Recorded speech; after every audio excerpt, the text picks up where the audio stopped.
This episode is sponsored by State Farm. Choices are great. Like with your podcasts, you get to choose what you want to listen to. And State Farm believes insurance should work the same way. That's why the State Farm Personal Price Plan helps you get the coverage you want at an affordable price and a policy that helps cover what you value most. Like a good neighbor, State Farm is there. Call or go to statefarm.com today to create your State Farm Personal Price Plan. Prices vary by state. Options selected by customer. Availability and eligibility may vary. Reese's peanut butter cups are the greatest, but let me play devil's advocate here. Let's see. So, no, that's a good thing. That's definitely not a problem. Reese's, you did it. You stumped this charming devil.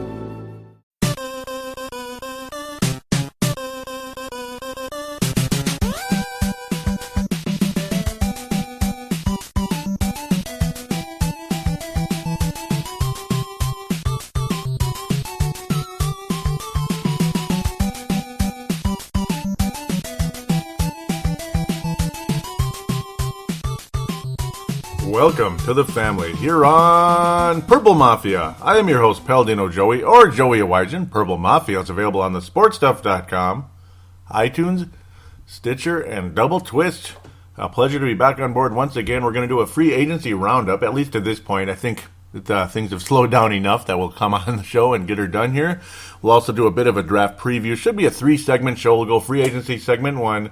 Draft preview segment number 2. Kind of tough when there's no first round pick, but still, you want to look at who the Vikings could take and, rant and rave about certain players. That would be very exciting or not the best idea, that type of thing. And of course, again, fan interaction, segment number 3. So let's jump into free agency, and a fairly exciting free agency this time around. A little bit more going on.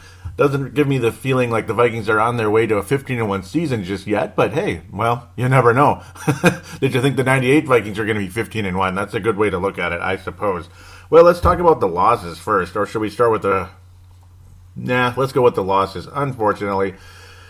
Yep, Adi Cole has signed with the Jacksonville Jaguars for 2 years, $2.6 million, and not a whole lot guaranteed in that one. Rhett Ellison, which became controversial on March the 10th, signed with the New York Giants. 4 years, $18 million, $8 million guaranteed. That's a lot, but then again, I've always liked Rhett Ellison, a blocking tight end, blocking fullback type of guy.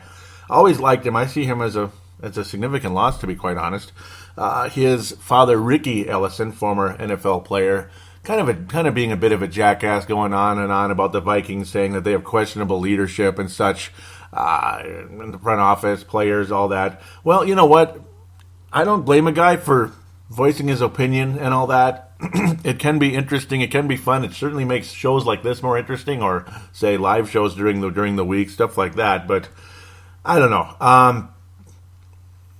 Was it really necessary? Not sure. I'm not sure Rhett Ellison was that pissed off, but if the Giants gave him a generous offer, so be it. And the Vikings weren't willing to match it or go above and beyond, all that. That's a lot of money, and I don't know. The Vikings need offensive linemen, even though Rhett Ellison, being a blocking tight end, extremely valuable, but again, oft injured. Charles Johnson signed with the Carolina Panthers for 1 year, $2.2 million. Let the door hit you where the good Lord split you, as Brent Jacobson would say. Great. Athletic, all that good stuff. Could make a play once every 10 games or so. See you later. I wasn't impressed at all. He had a couple of good moments about 3 years ago, and ever since then, we didn't see it. We just did not see it from the guy. And so many opportunities to make huge plays that would change the game, and he wouldn't bring down the ball. I mean, you got to catch the ball. If you're a wide receiver, the object is to catch the ball. And Charles Johnson was not doing his job. Quite frankly, if your job is to pump gas and you're instead spilling gas all over the pump gas, you're spilling gas all over the driveway, I don't think you're doing your job. Just stuff like that. Charles Johnson, catch the bleeping ball. So good luck in Carolina, whatever. Cam Newton's a jackass anyway. So speaking of the Carolina Panthers, Matt Khalil will be joining his brother, Ryan Khalil, the center of the Carolina Panthers. Ryan and Matt Khalil, 5 years, $55 million, $25 million guaranteed to the son of a gun. Congratulations, Matt Khalil. It's a bummer to see him go, I suppose. He'd been an underachiever for what he was. I mean, 3rd overall pick in the draft, or really 4th overall pick because the Vikings traded down in the Yeah, a very forgettable running back who ended up doing a whole lot of nothing with Cleveland. Yeah, very forgettable running back. So good trade for the Vikings, kind of. And then Matt Khalil didn't get anything for us. But at least we got some picks to help us to trade up later on in the future. Jeff Locke is leaving? What? Like, really? Why? Why is Jeff Locke leaving? Pardon me. Okay. Well, 2 years. Excuse me. Yes, 2 years, $3.45 million. Okay. Basically $3.5 million. Okay, well, it's a fairly a generous contract, I suppose, from the Indianapolis Colts, but geez, we couldn't even keep Jeff Locke. That's kind of weird. Weird offseason.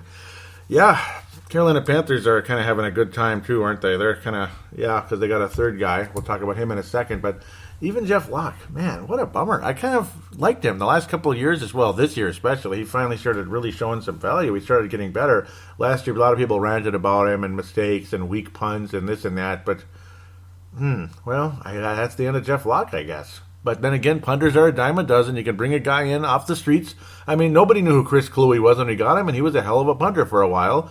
Then as he started to decline, he started flapping his lips, and whether or not you agree with his political leanings, which, well, a lot of us don't, and a lot of people do, it got annoying. Even if you do agree with it, I would think it would get annoying after a while, and it did. Whatever. So sometimes it's just too much. And then you bring in Jeff Locke via the draft, and he was mediocre as hell. And Chris Cluey kept flapping his lips, regardless if he was with the Raiders or on Twitter with his Warcraft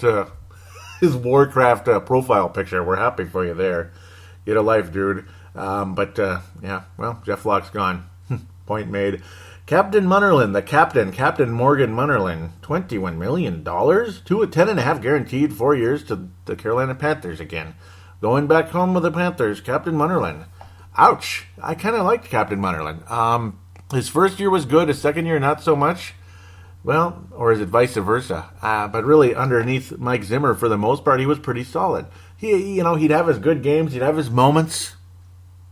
But, I don't know, he's a loss, and now we're definitely looking at Mackenzie Alexander at the moment to be the slot corner. Can he do it? I hope so. I've always liked him. It's not really his position, though. He can play it, I'm sure. God willing. I like Mackenzie Alexander an awful lot, if you hadn't noticed.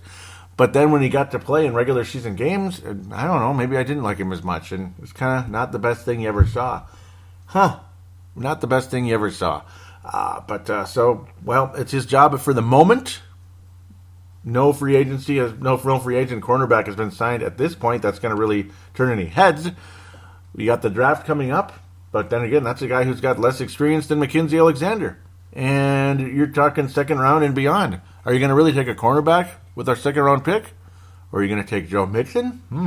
Or are you going to have to trade up to even think about getting Joe Mixon? That guy, boy, I've got some opinions on him as a player.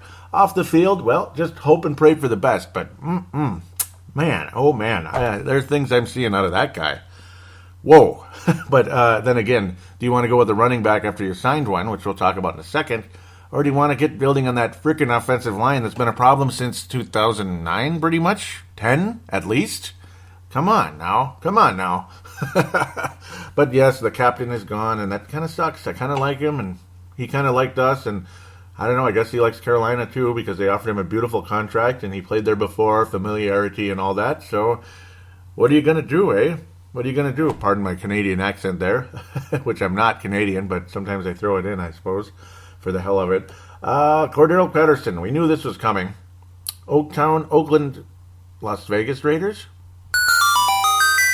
Yeah, Las Vegas Raiders. We'll talk about that in fan interaction. But the Las Vegas, Oakland, whatever the hell they are, the Raiders of Las Vegas. That sounds kind of cool, actually. It sounds better than Las Vegas Raiders. The Raiders of Las Vegas. The autumn wind is a gambler. He steals money from you as he cheats on his cards. Okay, sorry. As long as he doesn't bet on games and throw games and trim the point spread, the autumn wind will be a Raider. Okay. You get the idea. Just, don't trim the point spread. But then again, if somebody's going to trim the point spread, they're going to do it anyway, regardless if they're in Las Vegas or Oakland or St. Paul or Duluth. Okay, you get the idea. Cordero Patterson is joining the Autumn Wind.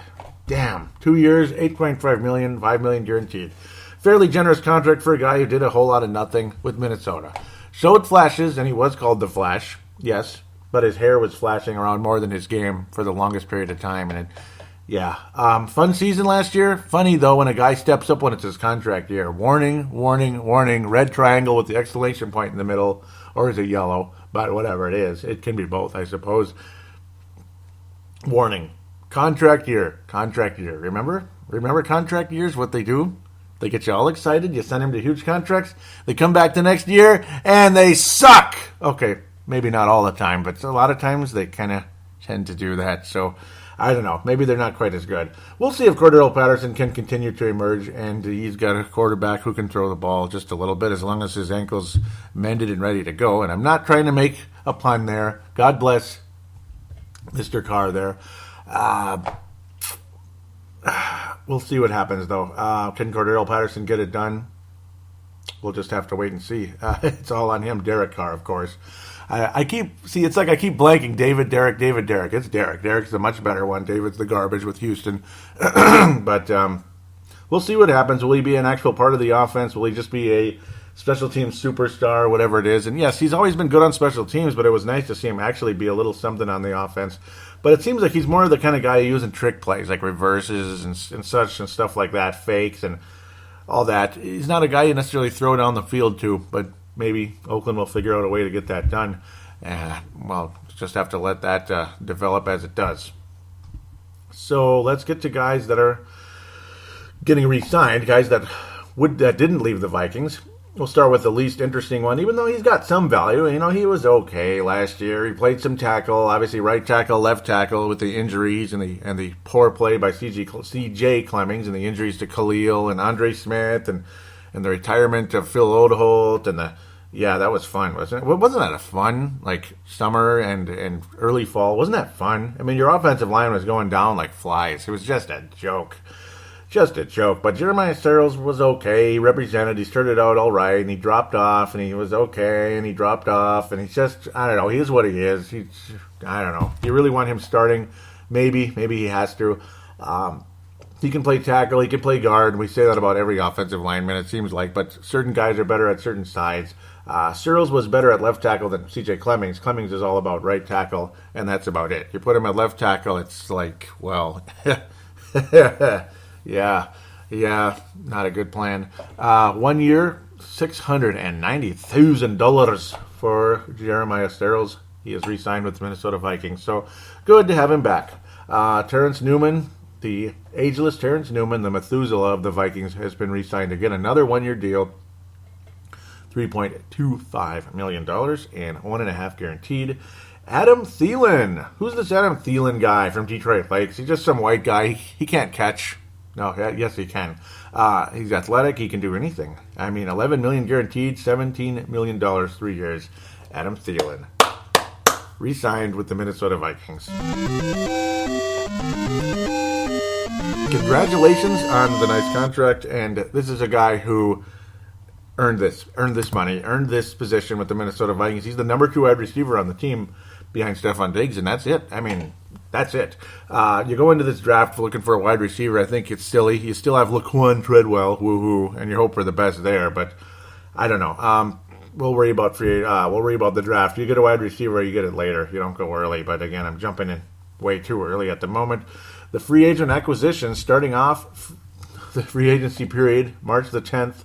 Riley Reiff, as we sat there watching other guys get signed, going to the Rams, staying with and such. So frustrating, so depressing watching that happen. But when you think, why wouldn't you just come here? It's better than the freaking Rams. What are they going to do? But Riley Reiff ends up coming to the Vikings, so PA's favorite guy, at least going in. At least you got one of them. You're hoping for Reiff and another guy, but, well, we got another guy, but not as good as some of the other guys that were available. Would have been nice to bring some of them in.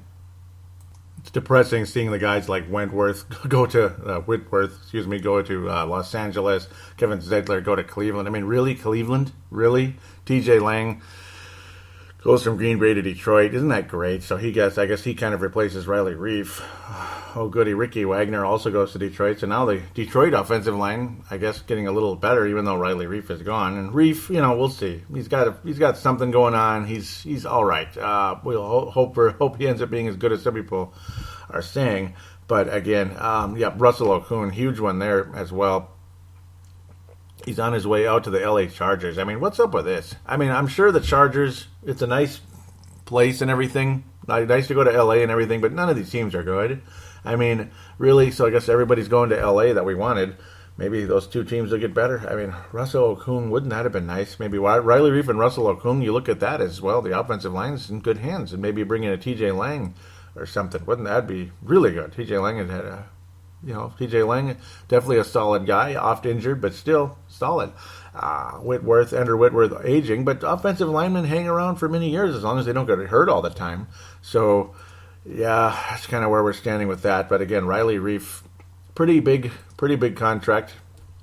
5 years, 58, pretty much 59 million. Over 26 of it guaranteed over 5 years. Mike Remmers, also a guy who was, already here a couple of years ago, 2013, in training camp, cut from training camp, which is kind of funny and sad at the same time. Will be leaving the Carolina Panthers to also sign with the Minnesota Vikings. So you get two tackles coming in. I guess you get Riley Reiff left tackle, Mike Remmers right tackle, at least at this stage. We'll see what happens. Maybe guys get shuffled around and such, but at this stage, that's where they're going.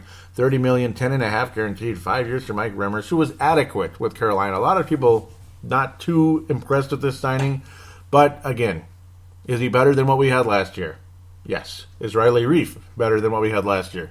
Yes. Did we overpay for these guys? Probably. Probably. But did we have to? Yeah. And luckily the Vikings still have a ton of free agency money if need be, but I don't know. A lot of the main guys out there have been signed already. There's one really main guy, or at least formerly main guy, who's still a free agent. Went to Seattle. They didn't give him a contract. He left. That'd be Adrian Peterson again.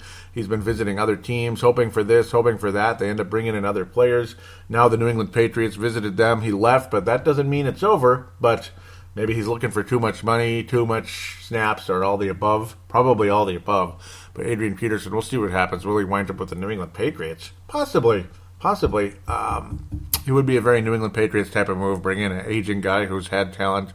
The Fred Taylors, of course, LeGarrette Blount, Randy Moss, many others along the way who've shown extreme promise and when they played their role properly. Randy Moss played a pretty good role, but then again, it's Tom Brady's throwing you the ball. He's never really had star receivers except for those couple of years with Moss, when Moss was on his game. And he had a record-breaking type of season with Tom Brady in 2007. Unfortunately, they could not finish the job at the last minute there, but it is what it is. Dayton Jones, the former Green Bay Packer defensive lineman, kind of a specialist in a sense, pass rusher. We like Dayton Jones here. Not bad. 1 year, about $4 million, little under that, about a quarter under $4 million. Dayton Jones, just a nice depth addition to the defensive line, rotations, and you want to do a pass rush, stuff like that. A very Mike Zimmer type of a move. Not bad. I'm not against it at all. And very inexpensive, too, when you consider you had like $30 million under the cap coming in. So not too bad. But what happens with the whole running back situation? Are we going to ever sign anybody? Or are we just going to sit here forever without a running back? Eddie Lacy goes to frickin' Seattle. Of course, Mr. Beast Mode, all whatever his name is, right? Mr. Beast Mode looking to come back finally, but now with the Seattle Seahawks. Eddie Lacy, the Vikings had him in town. He left town, and he ended up signing with Seattle. Don't know. Jamal Charles still available, but do you really want to bring him in because he gets hurt every 5 seconds? So is it really worth it at this stage? You get other aging guys like D'Angelo Williams and such. But then there's the guy that people talked about all the time, a solid running back with the Oakland Raiders, soon to be Las Vegas Raiders, Latavious Murray. And he did come in town, and he did get signed by the Minnesota Vikings. So the Vikings do have a starting running back, maybe a Chester Taylor type of guy in Latavious Murray, because the fact he can block and he can pass catch, something that never happened with the Minnesota Vikings in the past. So nice, very happy to have Latavious in Oaktown. A big guy, a beast of a guy. He signed again through 2019. As mentioned, 12 touchdowns, a bit of a goal line threat, 230 pounds, 6'3", so even bigger than Adrian Peterson. A year ago in 2015, he did reach the 1,000-yard mark, averaging about, a certain number there, 66.6. Ouch, that's a crazy number, yards. Doesn't fumble very often, only 6 fumbles in his career, so that's not too bad. Guys fumble, and only 2 lost in his entire career. So that's important of note. It's one thing if fumbles, it's another if their fumbles lost. Like Adrian, it's like 2 fumbles lost, basically, in a couple of games, where this guy, it's his whole career in 45 games so far with the Oaktown Raiders, initially drafted in the 6th round. So again, further proof that you can get running backs in later rounds, and maybe the Vikings will do that in this year's draft, or maybe they'll go crazy and get Joe Mixon. We'll see. And I would not be against getting Joe Mixon, but at the same time, let's be honest here about that one. Definitely a solid receiving back, though. Over 200 yards last year, 264 yards, 232 yards the year before, 41 receptions in 2015, 33 in 2016, 91 total in his career. Definitely a guy who can hang on, he can hang on to the football, which is good. He can block, and he can pass catch. So he brings other attributes other than just running the ball. Adrian was a great runner, very valuable. He had that quick first step, and at the same time, he could really turn it on and go into that third gear that very few running backs have. And that's what was great about Adrian Peterson when you hear the words, he's loose, of course, from Paul Allen, the voice of the Minnesota Vikings, the Vox, as he likes to call himself. But Latavious Murry brings a running back who can block, who can catch, and yes, can run the ball, and is a goal line threat as well. 12 touchdowns last season for the Oakland Raiders. Just as long as you can get him to the red zone, doggone it, not throw interceptions, not get 3-and-outs or sacks, stuff like that. Hopefully the Vikings get to continue to build this offensive line during the course of the offseason. So that would be greatly appreciated. Veteran quarterback brought in as well, Case Keenum. This just happened. Case Keenum, just a couple of days ago, brought in for a fairly small, just a one-year deal, $2 million for 1 year. Case Keenum brought in to be the backup quarterback under Sam Bradford. Teddy Bridgewater still unknown. You're seeing tweets out there of him throwing the ball with the full leg brace on, full leg brace for Mr. Teddy Bridgewater, but he looked okay. So, but again, it was just for like a second. So we'll see. The Brownwood, Texas native, Case Keenum, the Los Angeles Ram, the St. Louis Ram, or Houston Texan in the past, of course. Not too bad. 9-11 last year, though. 9 touchdowns, 11 interceptions. This was an inside job. Watch out for that. 10 games last year with the awful Los Angeles Rams. Terrible team last year. Case Keenum, mediocre at best, unfortunately. But in the past, in spot duty here and there, Houston and L.A., or St. Louis the year before, of course, not too bad. More touchdowns than interceptions, at least. 9 touchdowns, 6 interceptions the year before, way back in 2013. Yeah, way back, right? Not that long ago. And 2-2, only played in 2 games the year after that. Quarterback rating, not at 80, just kind of a mediocre guy. Might even be a third stringer at the end of the day if Mr. Taylor Heineke or Teddy Bridgewater have something to say about it. So we'll see. Case Keenum at this point will wear the number 7 for the Minnesota Vikings. His number 7's had some good history and some bad history for the Minnesota Vikings over the course of many years. You go ahead and name the names. I know them, but don't need to name them all right now. Some good, some bad. One recent that was pretty awful. We'll try not to think about him too much. So it is what it is there. Fun though. I mean, it's fun to bring in new players, hope for the best. Free agency is always fun. It's a fresh new start for certain guys. Ryan Quigley from Arizona will be the punter for the Minnesota Vikings at this stage, at least. A couple of training camp invitees, Mitch Matthew, Nick Truesdell at this stage. They're pretty much practice guys. Terrell Singfield Jr. It's like you never know, but I don't know. Scott Crichton on his way to Buffalo as well. Unfortunately, signed off the waiver. Scott Crichton was cut and signed with Buffalo. Andre Smith was cut and signed with Cincinnati, Ohio. These just happened not too long ago, maybe not too long ago at all, to be quite honest. So that's the case at this point. They're kind of a little bit lesser names. Scott Crichton, though, had some moments. Nice little pass rusher for the Vikings in the past, but he is off to the Buffalo Bills. Congratulations to him. Ryan Quigley is the likely punter at this point. I mean, it's just kind of like bringing in Kai Forbath, I suppose. He's averaged 41.6, at least last year, 55 long for the season. And that's pretty much the case at this point. Quigley has been in the NFL for 4 years officially, 3.5 when you think about only 6 games last year with Arizona. Pretty solid with the New York Jets, though, in his first 3 seasons, 2013, 14, 15. Average punts about, in the upper 44, 45, about 45 a punt, I would say. His final year with the Jets, numbers dropped off significantly, unfortunately. That may have led to his departure. Seems to have dropped off a bit as well with Arizona. Only 41.6 last year, but before that, again, over 45 a punt. Not bad. Longs of 67, 69, and 68 his first 3 years, a long of 55 last year. Had a good number of fair catches, touchbacks, 9 touchbacks in 2014. Sometimes that's good, sometimes that's bad, I suppose. You don't want to over punt, and then of course, instead of pinning a guy in the ones and stuff, you end up giving him a touchback. So that costs you about 18, 19 yards or so. So there you go with that. It all depends. A blocked punt a year, basically 4 blocked punts, 1 each season. That's kind of funny for Mr. Quigley. So there he is. I guess that's your new punter at this page, Ryan Quigley. He'll wear the number 4. And we'll let him do what he does. Hope for the best of him. Yes, Chris Cluey did used to wear that number, and he gave it up to Mr. Brett Favre. Remember that very well, and he ended up wearing 5 after that. So it is what it is. Oh, Ryan Quigley, we'll see. He'll at minimum be trying out with somebody else. We'll see. But at this stage, same age as Ricky Rubio, literally January 1990, just like Rubio. So his mid to upper 20s coming in here. He'll be 27 at the end of the season. He's 26 at this moment, so I don't even know why I even said that about the end of the season. Who cares? It's the whole season now. So, all right. At least you have a name. You have somebody who's been in the league, experienced, and he's had some good moments, very strong numbers with the Jets. I've actually, I heard of him before, definitely. I remember him with the Jets. Not bad at all, and then struggled last year with Arizona, but kind of, I don't know. Hopefully he can get it going in purple. He'll be kicking indoors, which helps always. But, sometimes it matters, sometimes it doesn't. You hope it does. I don't know. So that pretty much wraps up free agency at this stage. Are the Vikings looking for a tight end in the draft? Probably.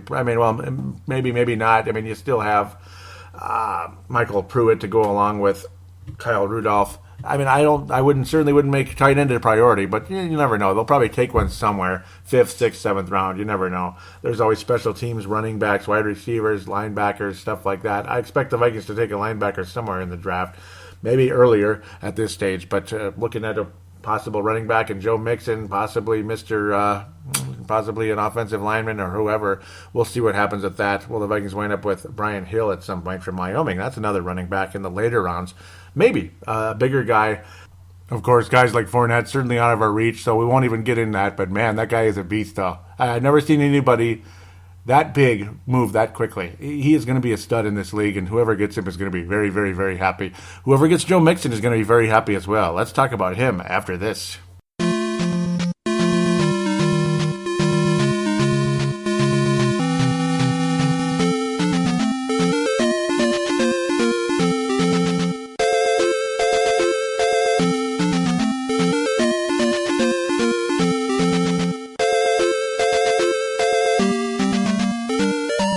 And we are back here on Purple Mafia. Segment number 2, the 2017 NFL Draft will take place. The Minnesota Vikings do not have a first-round pick, but they will have 8 overall picks. They will have 1 in the second round, number 48, 2 in the third, number 79, and number 86. That one is from Miami, the 86. 2 in the fourth round, number 121 and number 129, also from Miami. 1 in the 5th, 160, 1 in the 6th, 199, and 1 in the 7th round, which is always some kind of special team specialist, linebacker, wide receiver, whatever the hell it is, maybe a defensive end, something like that. Somebody on the, usually in the special teams starting out, and who knows, Audie Cole or Michael Motti or God knows, Jamar Johnson. You get the idea. It's been guys like that for the last X amount of years. The draft, of course, will be held in Philadelphia, April 27th through 29th. The Vikings will be starting their draft on the 28th, unless we trade up into the late first round to take Joe Mixon or something like that. Who knows what's going to happen? Some people have Mixon going at the start of the second round. Some have him going all the way into the third, even fourth. In one of the mock drafts out there, they have Joe Mixon going number 1 in the 4th round. I would say if the Vikings, if Joe Mixon's sitting there for the 3rd round, like 79 or even 86, I'd probably take him, and then hope for the best to get your offensive guard, offensive tackle somewhere along the way as well. To me, you signed Riley Reiff to be your left tackle. You signed Mike Remmers to be your right tackle and all that. You have Alex Boone to be your left guard. Right guard, though, is pretty questionable. You have Jeremiah Searles out there who can kind of be, he can be right tackle, right guard, and he played left tackle some last year. TJ Clemmings, of course, the worst left tackle in the NFL pretty much, unfortunately, because he's a right tackle anyway, so that would mean Jeremiah Searles should switch more to the left. But at the moment, Searles would be the top guy for the right guard. You got to get going in the draft here. You got to take probably 2 guards in the draft and 1 tackle. That would be my approach, if possible. At least, a lot of these guys are versatile. Not all of them, but some of them are versatile where they can play tackle and guard, all that good stuff. Maybe they're tweeners, which isn't always a good thing. Sometimes you got to settle down in a position and be good at it, or be great at it if possible, and not just average. But you get the idea there. I would say take 2 guards in the draft and 1 tackle, or who knows, maybe even 2 tackles. But again, hopefully you can get guys that are versatile to come in. I understand it's good to have starting tackles, guys you paid money, you committed to, and at the same time, it's like you think maybe you can get somebody in the draft who will be better someday. But again, usually they don't start out better right out of the gate. You get them going early. They play a backup role. Obviously, they develop in practices and in scrimmages and all that. And, of course, in backup roles in games. And you never know if somebody gets hurt, they go in there, or maybe they outplay someone else and they steal the job away. And they continue to move up in training camp all the way into the regular season, all that good stuff. So, again, I hope the Vikings take at least 3 offensive linemen in this draft. Lots of talk about defensive line as well. Continues to be floating around. Linebackers, the Vikings will take at least 1 linebacker in the draft.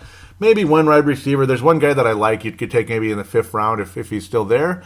A running back of some sorts. Is it a developmental guy, a long-term type of a star type of guy, like a Joe Mixon?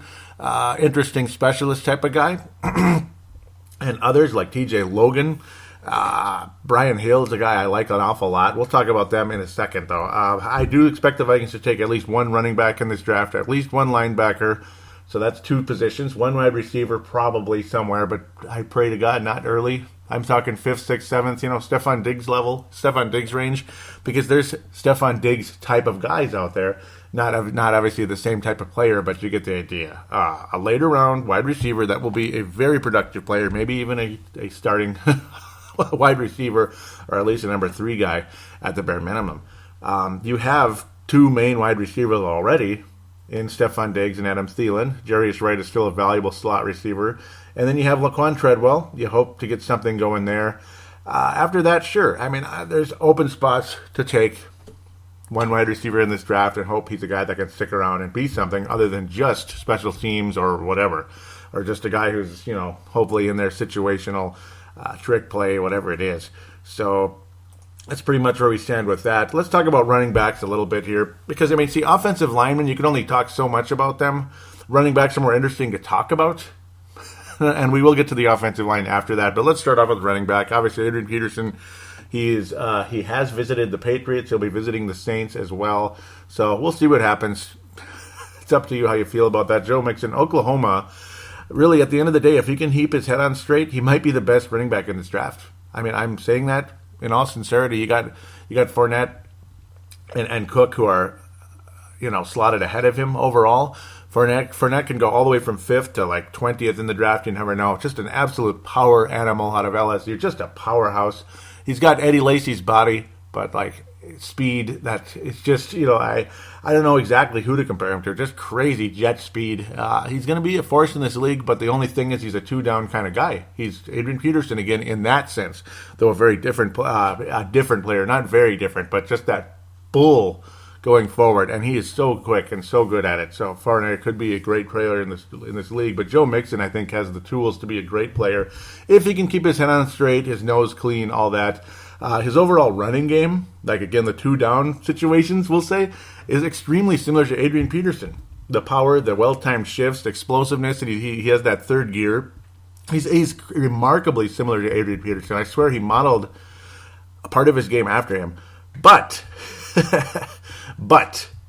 you can add an incredible ability to catch a pass, to pass catch as well. He clearly is what you call a 3-down back in this league.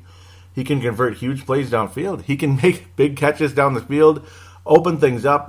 He can really keep the defense honest in that sense, make those big plays. You think maybe a play action to him, and then, he's still open because nobody's on him, and there he is, 28 yards down the field, big-time first down, and away we go. Away we go into, whoever's territory, Packer territory, you hope, and all that. His stock has been rising in some mock drafts, obviously others. Some people still have him in the 4th round because of the whole domestic assault issue and all that. And this town we've been through with Adrian Peterson, everybody flipping out about what took place there. And, oh, my God, what's the last thing you want? You get all these mixed results, mixed opinions, and you'll be hearing a whole lot of it if the Vikings ultimately do draft Joe Mixon. I think they won't. Not because it's like, oh, my God, we can't. It's too much of a PR hit. But, there's other needs. You need the offensive line, and if there's a guard or a tackle available there that is, a legitimate guy that deserves to be picked in that spot, the Vikings should take him. Or maybe a defensive end, defensive tackle. That talk has been continuing as well because the defensive line, especially defensive tackle with Sharif Floyd, that situation very much in question. So the Vikings will be taking defensive tackles along the way, like I was saying. I think, running back, receiver, linebacker, that's three linemen, and then that leaves you with 2 more positions. So, at least one defensive lineman along the way in there, maybe a tight end, or God only knows there, maybe another linebacker or whatever that reserves a open spot there. But I think you may have to trade up from 48 to get Joe Mixon if you really, really want him, and I think he will be a great player in this league, again, if he can keep his head on straight. Donta Foreman out of Texas, he doesn't excite me that much, kind of. He's very much a north-south guy, more of that traditional 2-down back, so it doesn't really make me that excited. If he's there in the 3rd round and you really like him, they really like what, he might be a possible choice there. Me, I'm not blown away, but still, he's all right. He doesn't blow me away as a must-have. Christian McCaffrey out of Stanford, that guy's kind of good. He's fun. Very high IQ, very patient. He waits for holes to develop. Then has a quick feet to break through defenders. He can really make a move. He can also pass catch. He looks like a wide receiver out there. He's a very rare, forgive this, white running back. Yeah, forgive the term because it shouldn't matter. But he's a white running back. That's kind of rare.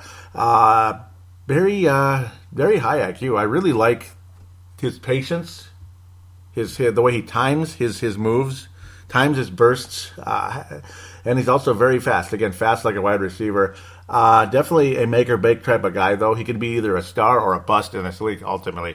I think he's kind of one of those guys, again, like the stock is going to surge into the hundreds or drop into the pennies. So with him. But I think he's going to be a really productive player in this league. Maybe I'm way off, and he'll be like above average, not great, not bad, that type of thing. But I think, again, it's either boom or bust with him, in my humble opinion. That's just me. Tariq Cohen, small in stature, smaller guy, kind of like McKinnon, very similar. The quickness, the speed, all that. I think he has a higher ceiling than McKinnon, though. He's extremely quick, explosive, more than capable of pass catching, big plays downfield, nice one-handed catch here and there. The guy's got hands, and that's great. Another another running back capable of stretching the field and such. He can give you those 3rd down plays that can get can move the chains and of course change the momentum of the entire game. Big plays like that. Obviously, Chester Taylor did the short yardage ones that were, he would get you those 7 yards on those 3rd and 7, or he'd get you 7 on 3rd and 5, or 9 on 3rd and 7, whatever. You get the idea. 11 maybe here and there, 3rd and 9. He would get those huge 3rd downs that would change the game. He would keep the drive alive, which obviously, you know what that leads to, hopefully, is points on the board. That's the object of the game. I like Tariq Cohen an awful lot. I really do. The only problem is somebody's going to cancel somebody out unless you're going for that earth, wind, and fire. Otherwise, the Latavious Murry is the thunder to one of these guys, lightning. Unless, again, one of them becomes fire, like earth, wind, and fire, that type of thing. That's the one fear, is you have 3 running backs who probably all deserve snaps, and they kind of start to cancel each other out, particularly Cohen and McKinnon. But if McKinnon doesn't, if McKinnon is getting to a point where it's just he's already reached the ceiling and this guy has a higher ceiling, he's a guy I'd look at. Again, we're talking third, fourth round, maybe fifth. Brian Hill's another guy who would fall in those range, 3 to 5 range. Really like Brian Hill out of Wyoming. This guy might be kind of like Latavious Murry in the sense of how he slips, into the later rounds, 5th, 6th, anywhere from 3rd to 6th with Brian Hill out of Wyoming. I like this guy. He is a workhorse, man. He's a beast, and he's tough. It's like he's not the biggest guy ever, but he's certainly not small. He's definitely a taller guy, taller running back, and he's big. He's not afraid to absorb, dish out hits. He is like, just a farmhand out there. Just not afraid to get dirty. Again, like I'm saying, a farmhand. Not afraid to get dirty. Not afraid to just roll right over people if need be. He has a look of one of those, mid to late round running backs that could be in the NFL for 10 freaking years. I mean, I think Brian Hill's going to be in the league for many years, honest to God, and I'll be very surprised if he doesn't have a successful career in this league. This is a guy I would absolutely, I would be thrilled if you see 5th round, maybe even 4th round, the Vikings select Brian Hill. One of those, maybe, one of those 2nd, 4th round, maybe the 2nd, 4th round pick if he's still there. I'd be thrilled. 22 touchdowns last year as a junior at Wyoming, and I love those uniforms too. An absolute workhorse, man. Never gives up. He hits the holes as they develop. He's not super flashy, but still, not flashy, but still a guy who I think, again, like Latavious Murry, is going to make a name for himself in this league and will play. Will play many downs for many years. That doesn't mean he's going to be a superstar, but it does mean he'll be productive to above average in this league, and maybe even beyond that. You just never know.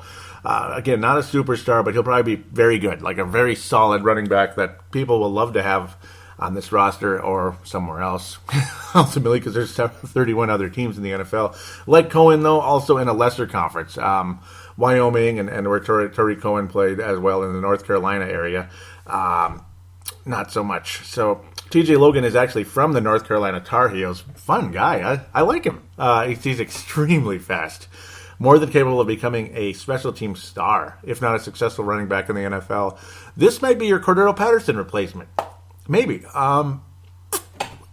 Maybe if you take TJ Logan, that's exactly what you would take him to be, I think. And then beyond that, maybe kind of a trick player. He's got that track star speed, kind of a trick play running back.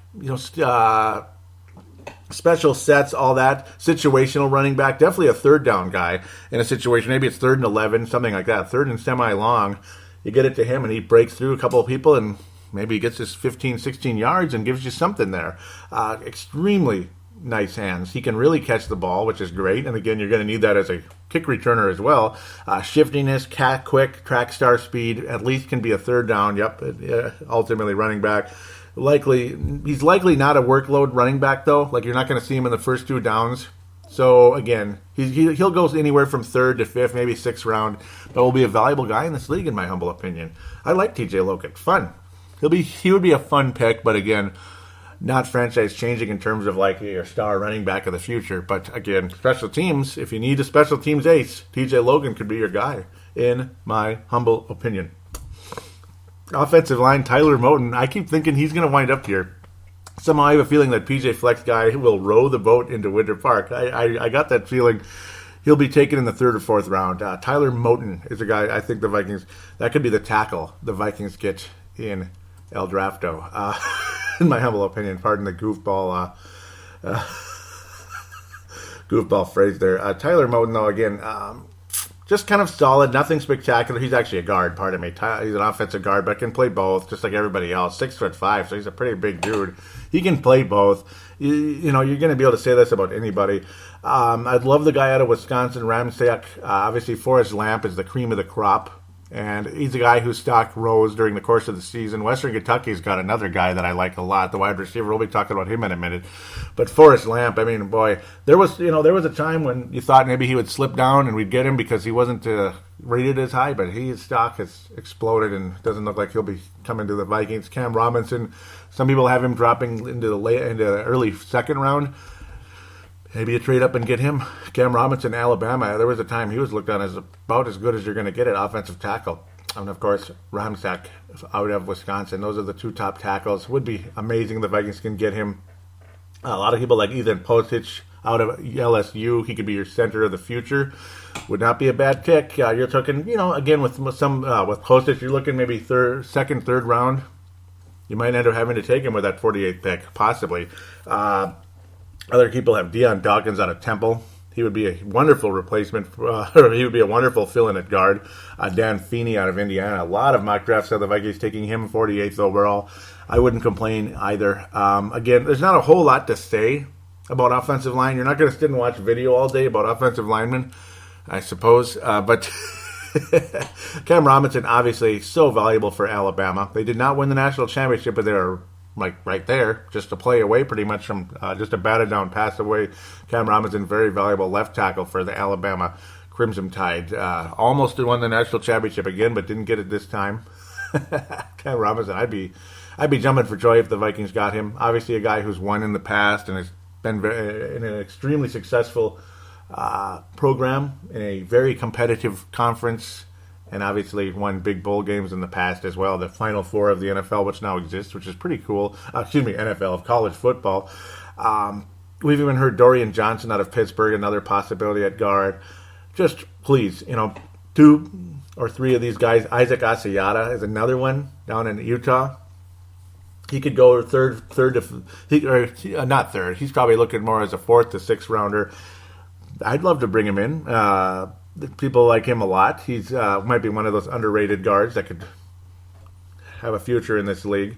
Other than that, maybe you go with Wyoming Chase Rollier, center, to help at the center position. Are the Vikings satisfied with Nick Easton, or is Joe Berger going to be healthy enough to come back again? It's still kind of back and forth with Joe Berger. A little bit of, is he going to come back? Is he going to retire like Phil Oldholt, Chad Greenway, that type of situation? Undecided, so it's kind of tough. The Vikings might want to look at getting a center at some place. Maybe Chase Rollier, 6th round type of deal, or who knows.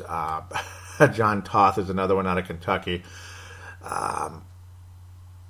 I would not be surprised if the Vikings took a center, just like, in the 6th round, like they did the Matt Burks and the John Sullivans over the years. 6th round picks. They were 6th rounders, so who knows? Matt Burke was actually taken as a tackle, but he became a center and was very, very successful. Or Sullivan was taken as a center.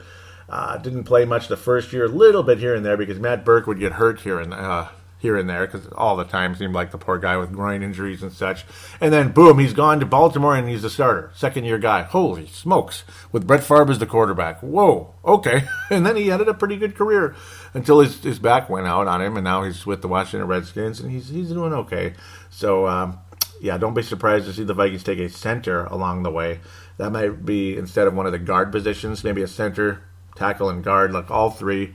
Obviously, centers can play guard as well, some of them, the more versatile ones. So it kind of is what it is, depending on the size of the guy. But generally speaking, they're guards because they're more on the inside. They're more used to the inside. So we'll just allow that to develop as is. Yes, 3 offensive linemen in this draft. 3. Nothing less. It's got to be 3. If they take only 2 or 1, I'm going to be ticked off. And I think many other people will as well.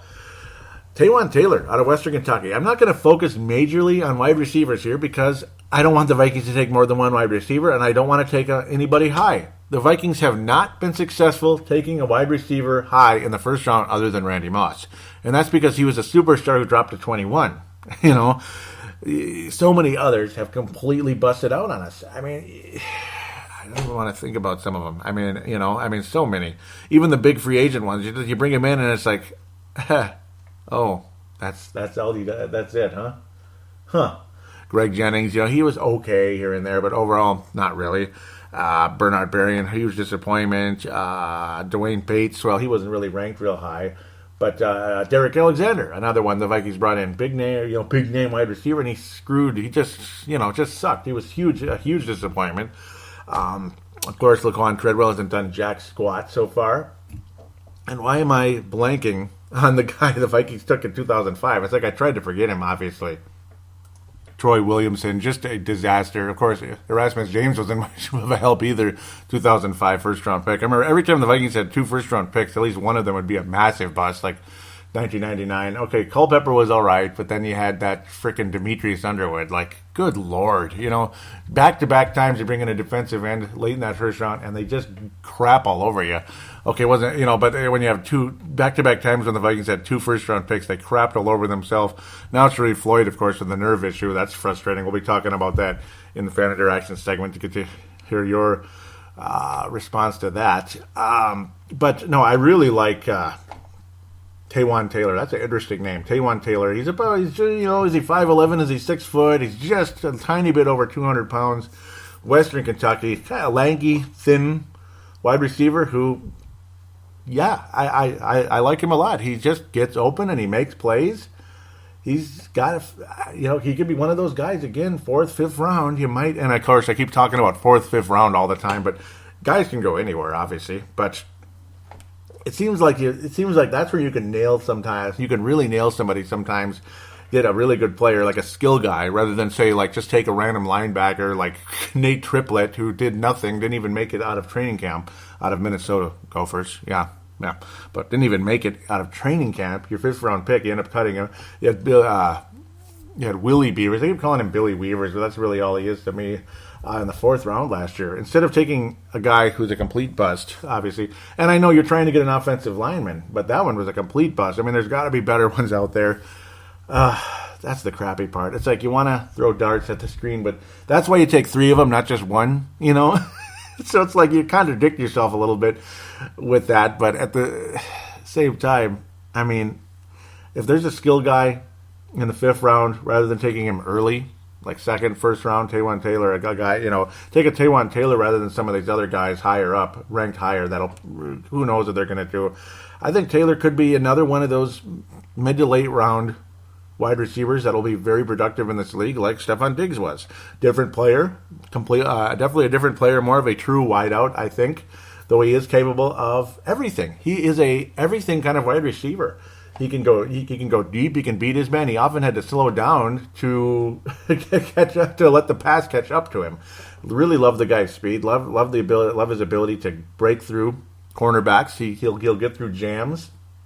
And he'll avoid contact in terms of, not because he's afraid of it, but because, he's quick enough that he can get past guys without getting slowed down from the defenders, the defensive backs, secondary, and he'll make the catch. And it's fantastic. And also, he's the kind of guy who can make the short yardage catch and break through the line as well, the line of defense, and get the first down. So he can make short yardage plays up the middle, and he's also very capable deep. It seems like that's more of what he's about, but he's capable of all the above. So that's what really intrigues me about Taywan Taylor, and that's why he's kind of a highlight to me out of these wide receivers that could show up. Chris Goodwin out of Penn State, other names out there. They're interesting players, but for some reason, just Taywan Taylor, I really like what I see out of him, and I love that bright silver helmet too, but not related ultimately to why I would take him. I like the versatility, and, it's tough to acknowledge Laquan Treadwell as a bust. Maybe he still will end up being a good player in this league, particularly short yardage, try to get through a line of defense, that type of guy. You wish, you hope, you pray he could be an Anquan Bolden type. That's what I was hoping he was going to be. It's not over yet, but it's 1 year closer to being over for Laquan Treadwell in this league. Another first-round bust at wide receiver for the Vikings. Again, there's a pretty big list now. But the later round guys, they seem to emerge sometimes, and I think Taywan Taylor could be that guy. Western Kentucky, if the Vikings were fortunate enough to pick up Taywan Taylor in, say, 4th, 5th roundish, maybe 6th, but I don't think he's going to slip that far. And if he does, take him now, like immediately. If he's there in the 6th round, you have to take him. I frankly think in the 5th round, unless there is an offensive lineman you just are in love with, or maybe a linebacker you think is getting missed, even though I'm kind of scared to take a linebacker in the 5th round for obvious reasons. I'm thinking, if you're going to take a linebacker, you got to go 3rd or 6th, something like that. And of course, 7th round is always a possibility too. Luckily, the Vikings still are blessed with Hendricks and Barr, even though they have inconsistencies. They're still young, developing, and could be stars in this league. But we'll just have to let that develop as is ultimately there. Developmental quarterback somewhere, someplace. I don't know where to go with this one. I mean, I'm having a tough time. I mean, Pat Mahomes is going to go too high. Patrick Mahomes, Joshua Dobbs out of Tennessee. He's okay, but some people think he's going to slip all the way to the 7th round. I don't know about that. But whatever. I'm not really thinking about a quarterback right now because you have like 4 quarterbacks on the roster. So I don't know. If the Vikings take a quarterback, it'll probably be like what the hell, you know? It might even be a Mitch Leidner type, which would be bullcrap. You're not going to get anywhere with him anyway. So, I mean, I don't think quarterback is going to be the focus of this draft, even though it doesn't hurt to take a guy later. Maybe Alec Targeson out of Pennsylvania, a strange name there, but obviously a guy with it could be something. Central Michigan's Cooper Rush, pardon me. You might end up. It sounds like it should be Rush Cooper, but isn't that funny? It's like, yeah. But it's just one of those where maybe you take him late and you get really lucky, and he ends up being something like Tom Brady, you know. But the odds of that happening are very slim. But I don't know. If you keep taking quarterbacks here and there, maybe you hit pay dirt just once. You already have a legitimate starting quarterback in Sam Bradford. You're hoping Teddy Bridgewater can come back. You have Case Keenum as an adequate backup, and you have Tyler Heineke, who's a guy, you know, out of Iowa who, he's got some, he has a skill set in this league. He deserves to at least be on the sidelines with a clipboard at minimum. I don't think he should be cut or sent to practice squad or whatever. So it's just, you know, do we really need a 5th quarterback? That's the thing. That's why I'm not all that focused on it this time around. So I'm not going to sit and watch extensive film on quarterbacks all day because, you know, like I did with Zach Mettenberger, I just fell in love with the guy, and unfortunately, you know, he can't always stay healthy. His skill set doesn't seem to be adding up to the NFL, even though you see flashes here and there. I would love to see Zach Mettenberger succeed in this league, but he hasn't yet. He's bounced around a bit, character issues still to this day, unfortunately. But I don't know how many quarterbacks in the NFL have character issues. It seems like half of them. So it's bullcrap. Character or health or all the above. So that's kind of why I didn't really get crazy with quarterbacks. It's more about, to me, offensive line, possibly there will be a running back taken somewhere, a wide receiver taken somewhere, and a linebacker taken somewhere. But again, you don't have a first-round pick, so you're not going to be taking the cream of the crop at linebacker. So, you know, it's kind of a crapshoot. Can you bring in the next E.J. Henderson somewhere, 3rd round, something like that? Maybe, but I'm not counting on it happening. It just kind of is what it is. So you just never know how these guys are going to pan out. But certain ones, I just got a feeling about like Brian Hill, Taywan Taylor. Can you imagine the Vikings bringing both of those guys? I'd have a smile ear to ear. I'd be like, wow, how cool is that? Moten, I just have a feeling he's going to wind up here at some point. One of those 3rd round picks, Moten.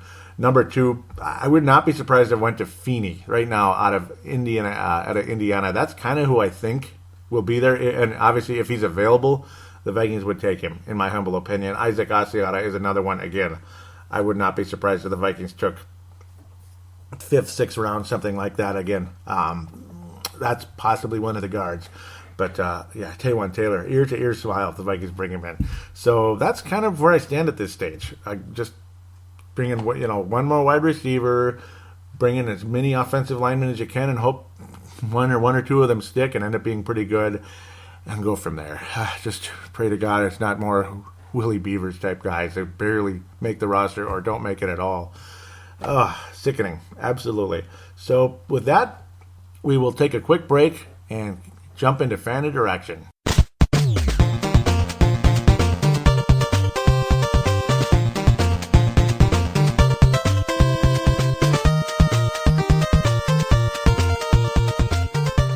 And we are back here on Purple Mafia, segment number 3, fan interaction segment. Would have liked to have gotten a audio submission from Sebastian, maybe a Dave Martin. Would have been awesome, but I don't know. It's like I'm getting the vibe that people aren't quite as interested in this draft because no first-round picks and all that stuff. And it's hard to kind of gauge who's going to be available, this and that, and people aren't as interested in the prospects. But I don't know. I had fun looking at them, but I understand. I mean, other people have things to do. Maybe, I don't know. It just is what it is. I mean, it's the difference between being a host and a guest, I suppose. A host, you just kind of got to do it, like it or not. You know what I'm saying? So it is what it is. Twitter, at Purple Mafia Show, at Purple Mafia Show. And you know what? I was very happy doing it. I love sitting down and analyzing prospects. It's like, at first you're like, uh-oh, man, look at all these guys. And then you sit down and start enjoying the hell out of it. It's like, and you never know. Maybe you find somebody that might end up being a really good player taken in the 5th rounder or something. But, I mean, I would be so happy about Brian Hill. I keep talking about it, but we'll see. And the receiver, of course, from Western Kentucky. Yeah, well, let's continue, and you will hear a review from Sebastian, most likely, if something doesn't come up and he gets busy again. But we'll have time for that, and I'm sure he will get around to that. He'll be more prepared, I'm sure, as well. Obviously, you'll have names right there. So it's not like you got to dig and all that through like hundreds of people. So it's what it is. Again, the Twitter account, @PurpleMafiaShow, @PurpleMafiaShow. Want to thank Tanae Brown, Vince Germano, and I believe, View from the Cheap Seats, Kevin McMahon, James Beck also liking it. Thank you guys very much for helping out here, retweeting Tanae and James Beck. Thank you very much for retweeting episode number 240, State of the Vikings 2017. Really appreciate you guys for that. The Grueling Truth was sending me links about prospects and such. I was retweeting those also. People could check them out, guys that the Vikings could be looking at. Here we go. And then Mad Martin says, just catching up to the podcast, that being State of the Vikings. Mad Martin at LEURBOST Viking. So there you go. Mad Martin out of Northern Scotland. He has been a fan favorite, we'll say, coming on here. Mad Martin's Mad Takes. Awesome. Can't wait to hear from him again. Please do a audio submission of the draft after the draft picks if you could, Mad Martin. If you feel like it. If you're not too busy or this and that. Maybe you're more of a regular season guy instead of draft guy. Everybody's different. I know Sebastian in the past has loved the draft and such. Free agency is also in play because, regular season doesn't start until August, so you have plenty of time to talk about the free agents as well if you feel like it. Dave Martin says, just catching the podcast. As I decorate, love the recap, and let me say thanks for your great work on these podcasts, and thank you, Dave Martin, very much, and thank you for the Mad Takes. They're so good. He says, you've podcasted through some bad seasons and done fantastic. Let me say thanks, and I must send an audio submission soon, and I hope you do, Dave. And if I somehow missed one, I apologize. I might start digging again in there. You never know. I might have missed one. I pray to God I didn't. He says, if the numbers are down, so be it. Just remember us ones beyond the States. Yours is the only podcast I've listened to of late. And wow, that's a big compliment. I thank you so much. He says, Silver Star. Yep, for the year. Thank you so much, my friend. This podcast gives me lots to think about, and keep up the good work. You deserve a diamond star from us. Video games, I've still got my PS1, 2, 3, and 4. Wow. Yep, well, I only have the 1 and 2. Xbox 360 is the newest thing I have, and it's mostly to play retro games and, use it as like a smart device. You know what I mean? I was talking about with Justin Mayer Henry, the Gold Star winner for 2016 out of Colorado. Yep. It's like, so Minnesotans dying for that gold star. Will there be a Minnesotan one of these days? I'm just teasing. Yep, I'm staring right at the Atari, the Intellivision. Yes, that from 1979, 1980. ColecoVision from 1982. Even the freaking Odyssey 2 from like 78-ish. The Odyssey bleeping 2. How cool is that? And of course, PlayStation 2. I just mentioned that. And I use the Wii specifically for Homebrew channel. Don't call the cops on me. No. To play retro games. Super Nintendo, and, all that. But NES will always be number one to me at the end of the day. Grueling Truth again responds. And Matt Venzel, I was saying nothing on Murray. Anything going on? And he says, my life right now is the Murray watch. Yep. Totally understand. And Matt Venzel had to sit and wait all night. And then it finally broke after midnight that the Vikings finally had signed Latavious Murray. Yeah, and now it's pretty much, I don't know why you get all this news and stuff, like a tweet from this guy, like a tweet from that guy. It's kind of too much, but it is what it is there. Yeah. So thank you very much for that. At Purple Mafia Show. Again, you'll see that in the show description. Let's move on to the Facebook page. And before I go to mine, I will mention at MN Vikings Haven, Trevor Wickerin, the creator of that wonderful Viking page on Facebook. Do go there, give it a like, a follow, all that stuff. Have a conversation on there, Vikings off-season news, free agency draft, whatever it is, in-game threads, all that fun stuff. Worth it. Go there. He's kind enough to allow me to post links to Purple Mafia on that page, so I can only do I mean, it's the least I can do is give him a shout out and invite you to that page. Also want to invite you to the Purple Mafia page, of course, on Facebook. It is facebook.com/Purple Mafia Show. Facebook.com/Purple Mafia Show. Let's continue where we left off. State of the Vikings. Mark Carlson out of Iowa says, Billy Weavers, he loved that. Laughing hard on my way to work today. This show is always fresh and fun, and thank you very much. Billy Weavers, Willie Beavers. And you know what? I've done it so many times, I forget which one's the right one, but it is Willie Beavers. Okay, so I got to remember, leave it to Beaver. Leave it to Beaver to not make the team, basically. Gerald String out of Nebraska, and these guys are both Gold Star winners of the year. 2012 for Mark Carlson, 2014 for Gerald String. We have a Gold Star winner from Nebraska, from Iowa, from Northern Scotland, 2 from Iowa, of course, because Dave Hickey as well. I love Dave Hickey. That guy's awesome.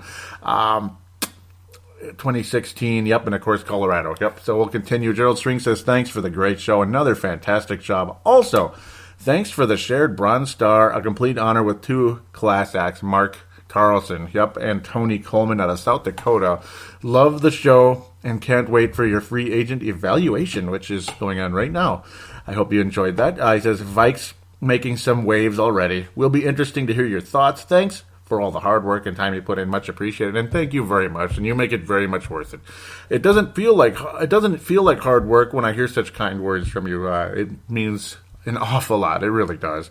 And to know that you're out there listening, like road trips or working out in the backyard, gardening, watering the tulips, whatever it is, vacuuming the living room floor, whatever, I love listening to podcasts when I'm mowing lawns or doing cleanups. And yes, the cleanup season has started, but thank God for the gift of partial recording, recording segments of the show at a time. That's how we can sometimes get more of a project of a show like this one out. This is like a special edition, kind of a premium type of show, because it's an off-season show with different segments going on. You got free agency, draft preview, and of course fan interaction. So yeah, I mean, you can record all 3 segments on 3 different days sometimes, and it works out great, and the energy level's fine. It's just, that way you can kind of work things together despite busy schedules, and that's what I'm doing now. And now that I posted about it, the Vikings had signed former Detroit offensive lineman and new left tackle to the Vikings, Riley Reiff. This is mostly, again, it's like I pass on the news. I don't break news, I pass it on. And that's to get reactions from those of you out there. Brett McCarthy says, get TJ Lang now. And I wish the Vikings did. He's so good. Brett McCarthy was saying Eddie Lacy's coming to town, and he was. Unfortunately, TJ Lang off to Detroit to replace Riley Reiff. Might even be an upgrade from Riley Reiff, judging on the ranking of TJ Lang versus Riley Reiff. Unfortunately, Eddie Lacy off to Seattle to be a wannabe beast mode, I suppose. And beast mode maybe heading to the Los Angeles, Oakland Raiders, yes. Yeah, I'm going crazy. Mark Carlson says, what? No messing around this year. Fix the broken line, and hell yeah. And Gerald String says, love this guy. So very impressed, very happy with Riley Reiff. And I'm definitely not against signing Riley Reiff. It would have been nice to add another bigger name. It ended up being Mike Remmers, who, he stepped up a bit in Carolina after being let go from the Vikings, the training camp, practice squad, all that a few years ago.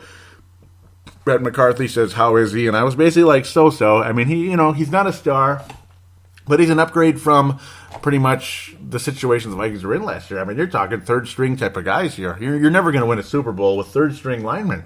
God bless him. I mean, occasionally that third-string guy might turn out to be a Matt Burke, but most of the time it doesn't. I mean, we're talking like 16-1 odds at best that they're going to end up being a good player.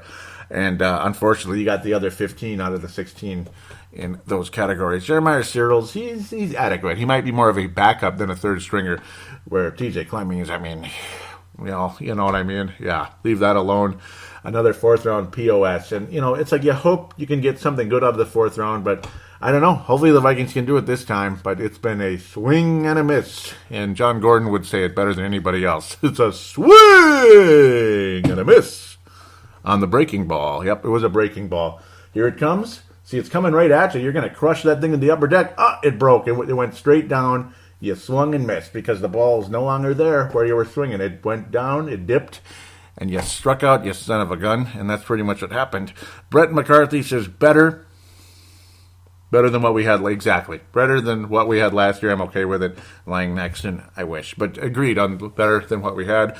Ali Sidikai was saying, doubtful they get Lang. He appears headed to either Detroit, Seattle, or staying in Green Bay, and he went to Detroit, unfortunately. So he stayed in the North Division. I keep wanting to say Central, but it's been North for like forever now, so shame on me. Leland, also out of Iowa, says, well, what is he saying? Well, we having been hoping for line, having been hoping for linemen, it's a start. And yes, you got two of them, Mike Remmers and Riley Reiff, and you add to the left guard, obviously Alex Boone was already there, and you hope you can step up a little bit.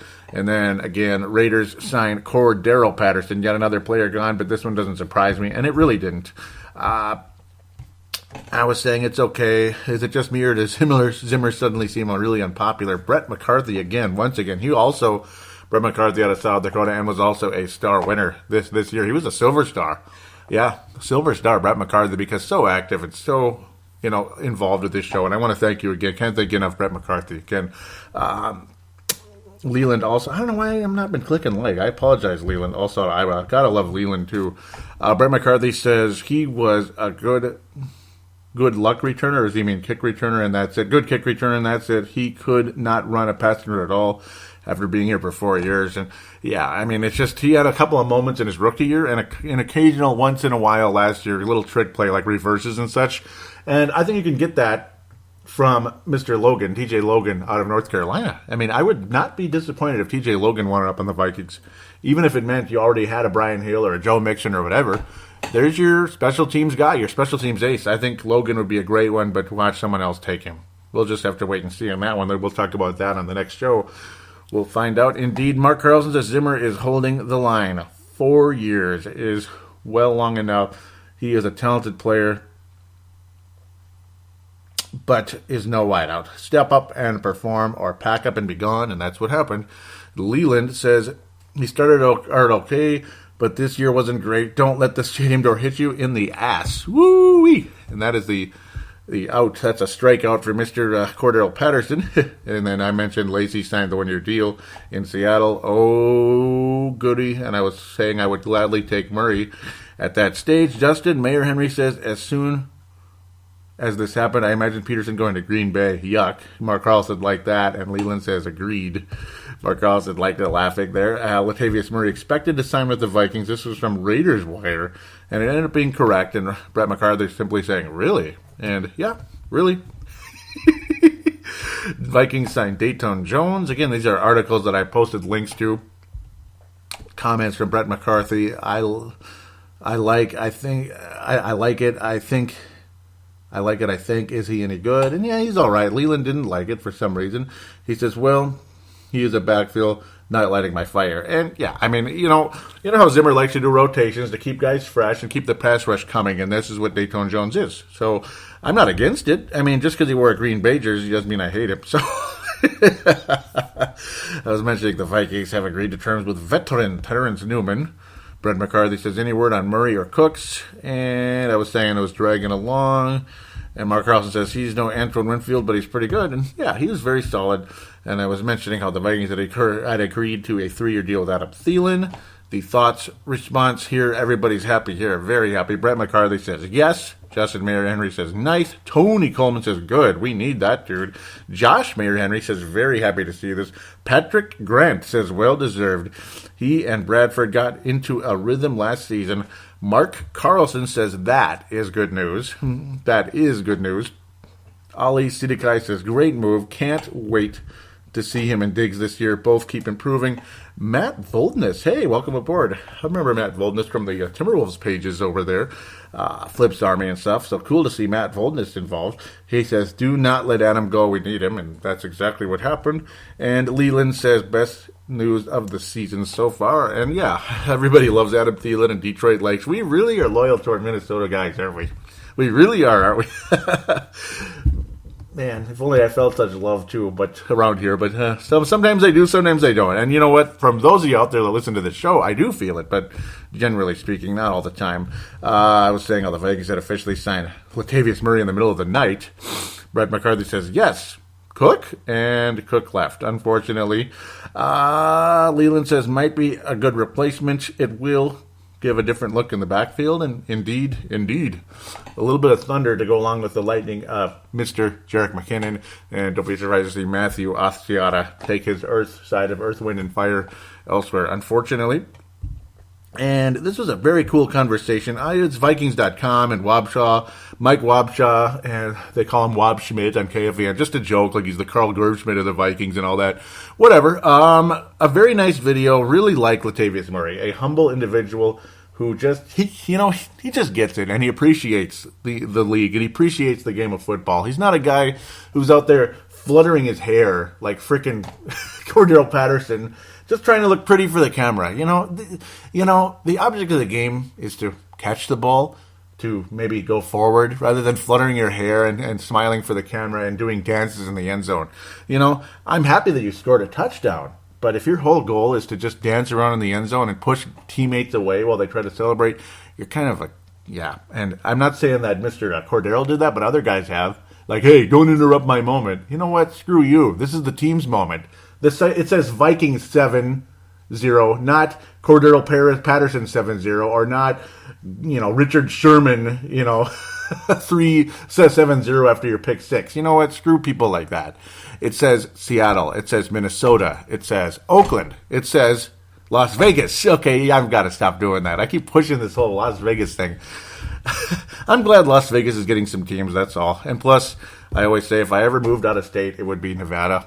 It would. I mean, dry heat, no rain. Have you ever, those of you that know me on Facebook know how I bitch and moan like a freaking crazy person about how much I hate rain? Because it makes me crazy. Like my I don't know what it is. It's just something inside me just pops and I get weak and sad, and I don't know why, but it is what it is. Love Latavious Murry. He can catch, he can block, and he can move the ball forward. He's a talented guy, goal line threat, all the above. Massive upgrade from Matt Ostiata. So just at least look at it that way. If you don't want to look at him as a star running back, so be it. But at least look at him as a guy who he'll get 1,000 yards for this team if he gets enough carries to get there. And I'm not saying he needs like a Ricky Williams level of carries, just enough carries to be a starting running back, that type of thing. So I mentioned it's happening. The NFL owners vote the Oakland Raiders move to Texas. Las Vegas. It was a 30-1 vote. Insane. 31-1, pardon me. Crazy. And it's not like I wanted the Raiders to leave Oakland. It's just that it's cool to see a team in Las Vegas. That's all. Comments on that one are, Sebastian says, you going to be a Las Vegas Raiders hat too now, or are you going to get one? Possibly. This is Sebastian Barton. Possibly. And I said if I ever move out of state, it will be Nevada. That's for certain. Yep, because he's teasing me because I posted a picture of my Vegas Golden Knights hat, the new hockey team. Yeah, unfortunately, one of the Minnesota Wild players is going to wind up there by next year. Crazy to think that they're starting just like that, where Minnesota fans, once they got their team, we got our Minnesota Wild 20 bleeping years ago this coming June. Can't believe it's been that long that we were awarded a franchise. It was just the Minnesota whatever. And then they finally named it in, was it November or December? 97, and he had to wait 3 bleeping years. It was just so long, and it wasn't even a real logo. It was just wild. It wasn't that badger-looking, bear-looking, whatever the hell it is looking thing, like multi-animal, multi-background deal, which is pretty damn unique and pretty cool. It just, you had to wait forever. It was just a joke how long we had to wait because the Civic Center was still standing. So, yeah, it's just how it goes sometimes. Sharon Floyd? Oh, Joey. It was supposed to be Sharif. Don't you just hate spell check? It's just retarded. Pardon my French there. Maybe I shouldn't use that word. Otherwise, some guy from Kansas City might bite my head off. The hell with that guy. But let's leave that commentary alone. It's fixed now. Gosh. Dang it, that drives me insane. Sharif Floyd dealing with the nerve issue in his knee. That could be career-threatening. And trust me, I did not mean to put Sharon Floyd as any type of commentary. Yes, that's why Justin Shatava was teasing me. What does Sharon do for a living anyway? Yes, Justin Shatava. He says that sucks, but what's more important is Sharif's knee. And gotcha. Totally gotcha. Mark Carlson says, what will happen next to this team?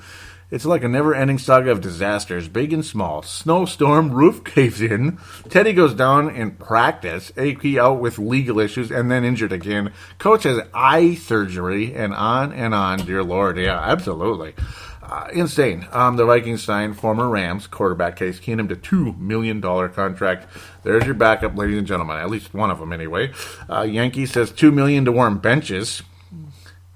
Heath Jarrett, hopefully I'm saying it right, or Jarrett.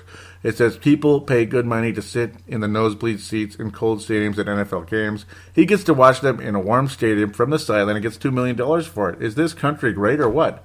I agree, Heath. I agree 100%, actually.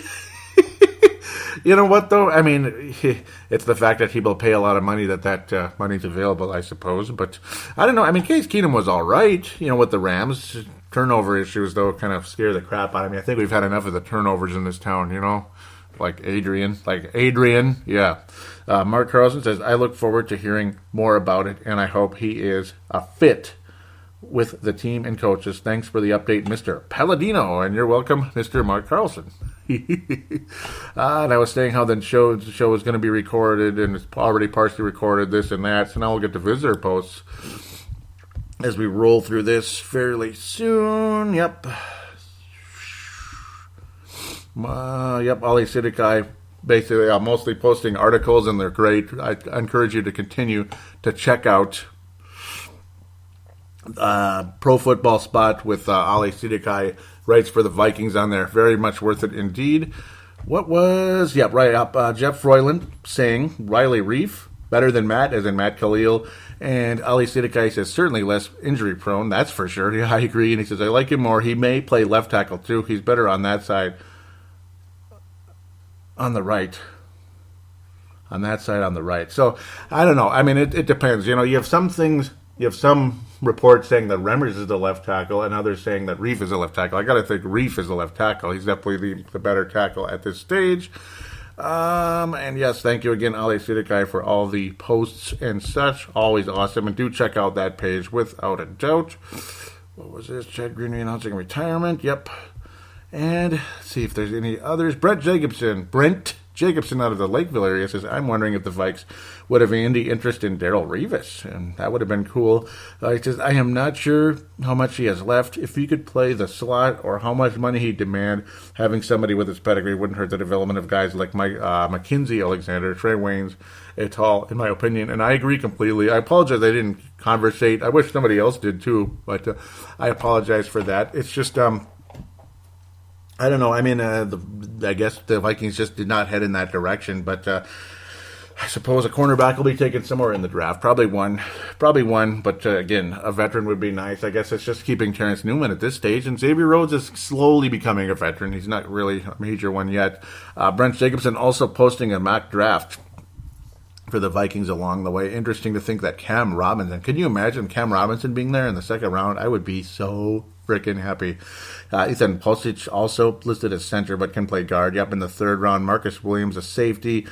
Malachi Dupree, wide receiver in the fourth. Pat Evelyn as a center but can play guard. Seems like a lot of them. Yeah, centers and guards are kind of interchangeable. Corey Clement, running back in the fifth round. David Sharp, offensive tackle. Yeah, but I don't disagree with the thought of at least throwing darts at these tackles and guards and centers if you can. And then Hardy Nickerson Jr., I love that name, linebacker, seventh round. And you know what? It seems like the Vikings always take a linebacker in that seventh round. They always do, at least for a special teams tackling kind of guy, special teams coverage type of guy. And then maybe hopefully they develop into something like the Adi Coles, Michael Mai, guys like that. It is what it is. But very cool. I enjoyed these little drafts, and it's still coming, so you're still free to continue that conversation. Brent Jacobson was saying, what does that have to do with the Vikings NFL draft? I don't know. Somebody's posting something about someone there. NFL Fan Gear says, interesting post. Some people dig this story too. NFL Fan Gear. So a little bit of spam going on.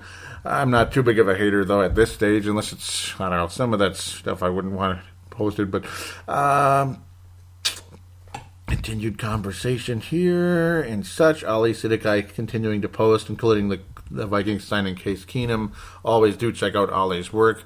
And Brent Jacobson with an April Fool's post saying, after all these years of having my heart ripped out by the Vikings, I decided I'm going to become a Packers fan. And I said, look at the date, April Fool's, and Brent Jacobs says, that's damn straight. I'd rather eat lutefisk than root for the Cheezers. And yes, I agree completely. Yeah, I agree completely. Even though I got so mad at Dennis Green one year, when I got so sick of Dennis Green, I wore a Packer hat for like a week or two because I just had enough of that son of a biscuit. But that's a long time ago, and, bygones be bygones, and it's good old memories back in the day. And, yeah, well, it is what it is. Just try not to be too crazy. We do have a phone line. It is 209-736-7877, 209-736-7877. Again, like I said, it is a voicemail. Do treat it as such. Mention you're calling in for Purple Mafia. Do your statement, shout-out, comment, question. Keep to about a minute to 3 or so. There is a limit when you call the phone line. And then there's the audio submission route, which could be longer if you really want to, especially for a premium show like this. Those are out there. But again, that's the phone line. I just mentioned that. The information will be in the show description for that. Also, a quick route, too, from the Facebook page. There's the Call Now button. That's how you join in. Through Facebook Messenger. If you're international, go straight to the phone line, treat it the exact same way. Then there's the audio submission route where you can use any type of recording application on your smartphone, smart device, whatever it is. Treat it the same way as a phone call. It can be longer, as long as it isn't insanely long, like 40 minutes long or something, like 5 minutes, 7 minutes, 8 minutes. I mean, I'm not going to get mad at you, especially if it's a premium show like this. As long as you don't expect me to break down the entire thing from top to bottom. For me, it would be more like giving you the floor, and I'll kind of like pick on the highlights of the call, the conversation, the general idea, and just certain things you might have said that were like, wow, that's pretty cool, or that's pretty funny, this and that.